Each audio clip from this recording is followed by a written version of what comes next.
dari perwakilan kelompok 9 PSPI. Di sini saya akan menjelaskan tentang peradaban pra-Islam pada masa Romawi. Romawi didirikan pada tahun 300 sebelum Masehi, dan di dalam kerajaan Romawi juga ada masa kejayaan dan masa kemunduran. Pada masa kejayaan itu pada pimpinan Maharaja Yustianus I, dan pada masa kemunduran itu setelah kematian Theodosius I yang menjadi perpecahan antara kerajaan Romawi dibagi menjadi dua. Yang pertama itu ada kerajaan Romawi Timur, dan yang kedua itu ada kerajaan Romawi Barat. Kemudian agama atau aliran yang dianut oleh kerajaan Romawi itu ada tiga. Yang pertama itu ada aliran Yakhibah, yang kedua itu ada aliran Nasatira, dan yang ketiga itu ada aliran Mulkaniyah. Kemudian ada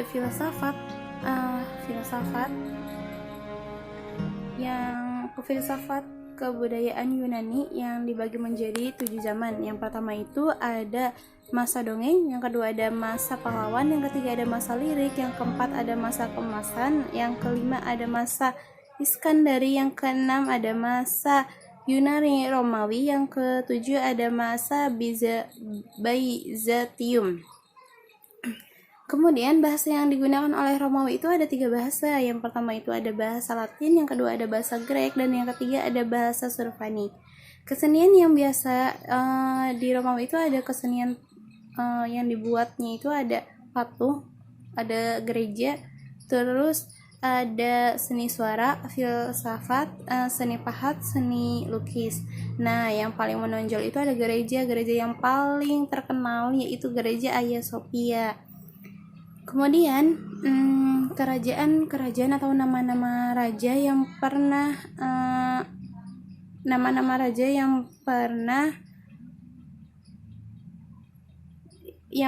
berkuasa di Romawi Timur. Yang pertama itu ada Justin I, yang kedua ada Justiana I, yang ketiga ada Justin II, yang keempat ada Maurice, dan yang kelima ada Herodius.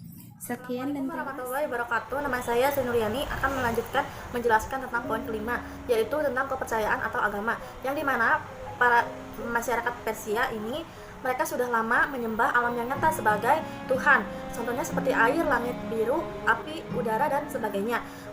Kemudian mereka mengemukakan bahwa ada Tuhan jahat dan ada Tuhan baik yang selalu bertengkar dan berkelahi. Kemudian pada abad ke-7 sebelum Masehi muncullah seorang pemimpin bernama Zoroaster yang kemudian terkenal sebagai nabi orang Persia. Ia membawa ajaran baru yang didasarkan atas prinsip-prinsip agama lain yang telah diperbaikinya. Kemudian ia mengemukakan sebuah prinsip. Yang pertama yaitu tentang alam berjalan sesuai kanun yang tertentu. Yang kedua ada alam yang selalu bertentangan antara berbagai kekuatan, antara cahaya dengan gelap, antara subur dengan tandus, dan lain-lain. Kemudian ada filsafat Zoroaster. Di antara pembahasan mereka yang bersifat filsafat yaitu pembahasan tentang nafs. Menurut agama Zoroaster bahwa nafs insan diciptakan Tuhan dan tidak ada, kemudian menciptakan kehidupan abadi yang berbahagia. Kemudian yaitu filsafat Al-Manawiyah, di antara agama termansur di Persia, yang aliran Al-Manawiyah yang diciptakan oleh pemimpinnya yang bernama Manu dan Mani pada tahun 215 Masehi. Kemudian ada filsafat Mazdak, yaitu mengatakan bahwa manusia dilahirkan sama, karena itu haruslah hidup sama buka. Persamaan yang penting yaitu dalam hal memiliki harta dan wanita. Menurut Mazdak, pangkal perselisihan antara harta dan wanita. Oleh karena itu terhadap harta dan wanita tidak boleh ada pemiliknya, yang khas keduanya adalah milik bersama. Kemudian poin selanjutnya yaitu tentang dalam kesenian. Ada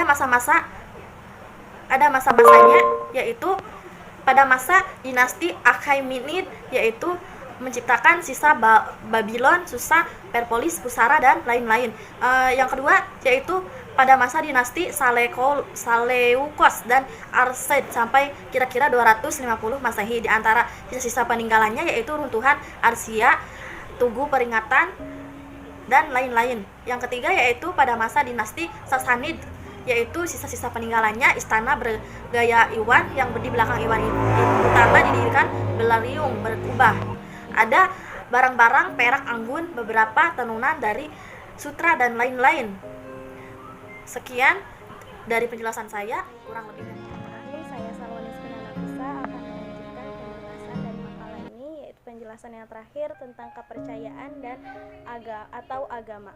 Jadi pada masyarakat Persia lama mereka itu cenderung untuk menyembah berbagai alam nyata, seperti mereka menyembah angin, air, langit biru, udara, dan sebagainya, yang mana mereka pandang semua makhluk itu sebagai Tuhan. Ada alam yang merupakan Tuhan baik dan alam yang merupakan Tuhan buruk. Begitu pula dengan api, ada api Tuhan baik dan api Tuhan buruk. Dan di sini ada beberapa aliran atau tokoh yang menyebarkan aliran atau ajaran tersebut pada masa itu. Yang pertama yaitu ada Zoroaster.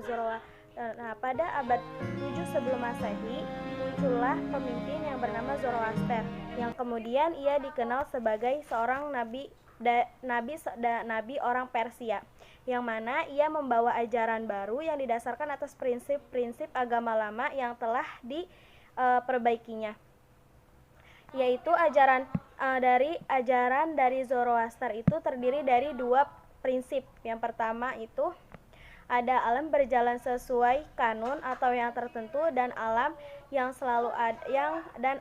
selalu ada pertentangan antar berbagai kekuatan, antara cahaya dengan kegelapan, antara subur dengan tandus, dan lain-lain. Yang kemudian ada filsafat Zoroaster. Filsafat Zoroaster ini ia mempercayai bahwa nafas ialah insan yang diciptakan Tuhan dan tidak ada kemudian mencapai kehidupan abadi yang berbahagia. Jadi apabila ia sanggup memerangi kejahatan di atas muka bumi ini, maka Tuhan mereka memilih untuk mereka kebebasan antara yang baik dan yang jahat. Kemudian yang kedua itu ada Almanuyah. Almanuyah ini aliran agama yang paling termasyhur di Persia, yang diciptakan oleh pemimpin yang bernama Manu atau Mani pada tahun 215 Masehi. Nah, mazhab Almanuyah ini banyak berkembang di Asia dan Eropa. Ajarannya itu campuran dari ajaran Zoroaster dengan agama Nasrani. Yang ketiga yaitu ada Mozart. Mozart yaitu dilahirkan oleh seorang ahli filsafat yang mana namanya itu Mazak. Jadi ia itu membawa faham baru dalam agama dan Tuhannya, yang mana dia ini pengikut dari Mani, bisa dibilang muridnya Mani yang tadi aliran sebelumnya. Nah, apa yang membedakan dari dirinya dengan gurunya, yaitu perbedaannya adalah hal ajaran yang mirip dengan komunisme, yang mengatakan bahwa manusia dilahirkan sama karena itu haruslah hidup sama pula. Nah, kemudian yang keenam, yang terakhir, yaitu kesenian. Hasil seni Persia yang paling kuno yaitu keramik, patung-patung, berbagai perabot dari perunggu dan lain-lain, seni lukis dan arsitektur.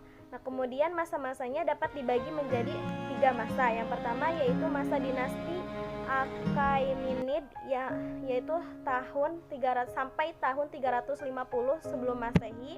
Kemudian yang kedua ada masa dinasti Seleucus dan Arsacid sampai kira-kira tahun 250 sebelum Masehi, dan yang ketiga yaitu masa dinasti Sanasid, yaitu sampai kira-kira tahun 650 Masehi.